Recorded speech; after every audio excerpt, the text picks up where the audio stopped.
How many stocks should I buy or how many stocks should I invest in? These particular questions, I get it day in, day out. A lot of people are asking me how many stocks they should hold in their portfolio. So I'm going to answer this question with just three things. So stay with me, let's get right into it and let me answer them. So the three things are going to be based on, first, that of the amount of money you are having. Second, it will be based on your risk level. And third, it will be based on diversification. So let me explain.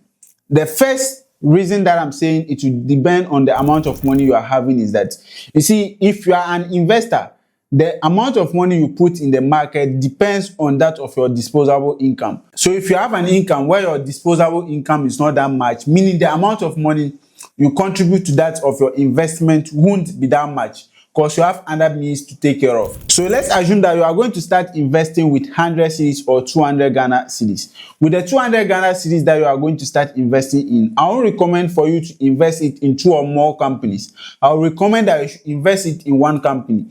And the reason is that once you invest it in 2 or more companies, as you are investing, the broker also take commission. So if you are coming to buy any stock, the broker take commission, and it easily chips in that, or it chops that of the amount of money you are investing in. So if you were supposed to invest the full 100 Ghana cedis in one company, you rather lose some amount of money investing in 2 or more companies. So if you are paying 2% commission on each and every stock that you are buying, indirectly, if you are investing in 3, that is 6% instead of just 2%. And if you are investing in 5, that is 10% instead of just investing in that of 1, which is going to be 2%. So in answering the question, the first one, it will depend on that of the amount of money you are investing. So if you are investing big amount of money, let's say 10,000 Ghana cedis, with that you can diversify it. You can put your money in different companies. So the second reason I'm going to give when it comes to answering this particular question is going to be diversification. You see, in investing, there's something we call diversification. And according to Warren Buffett, who is one of the GOATs when it comes to investing, he says diversification is a protection against ignorance. It only makes sense if you know what you are doing. So at the end of the day, if you are in the stock market, your guesses may not be right.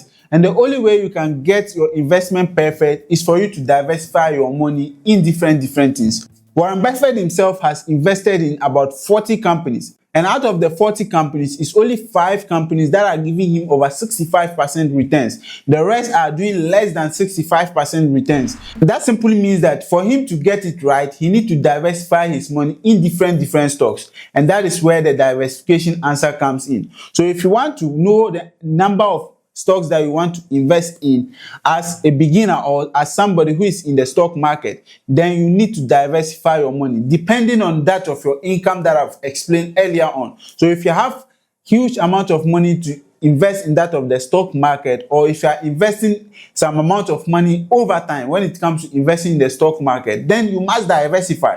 You don't have to put your money in only one stock, because at the end of the day, you risk losing your money when that particular stock is not performing. Let's assume that you've invested your money in only Apple, and at the end of the day, Apple is not performing that much, meaning you are losing your money when it comes to your investment with Apple. But if you have some money that you have and you are investing it in different companies, let's say you've invested in Apple, Nvidia, Microsoft, when Apple is not performing, Nvidia may be performing, and it will balance that of Apple. And when Nvidia is not performing, maybe Microsoft may be performing, and that of Microsoft performance will balance that of Nvidia.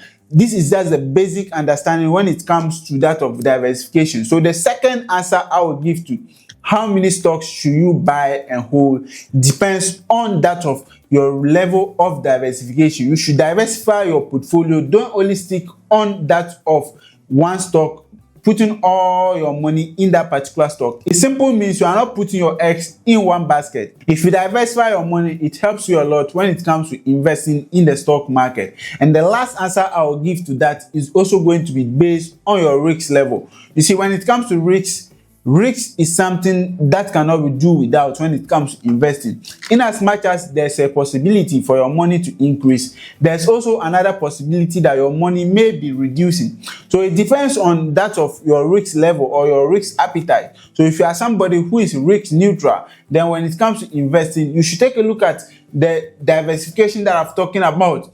when it comes to investing, then you should diversify your money in different things. And also, if you are somebody who is risk aggressive, and if you identify one good stocks and you are a risk aggressive person, you can put that of your money in only that particular stock. And when that particular stock rise very well, indirectly you are going to benefit from the increment of that particular stock. And if that particular stock turn out not to be doing very well, indirectly you are also going to lose your money based on the performances of that particular stock. So the third answer is simply depending based on your risk level. If you are a risk neutral person, don't invest in that of single stock. And also, if you are somebody who is a risk aggressive person, you can choose to invest in that particular one stock that you so much believe in. However, the general understanding and the general recommendation is that don't invest in one single stock, because at the end of the day, nothing is guaranteed in investing. Anything can happen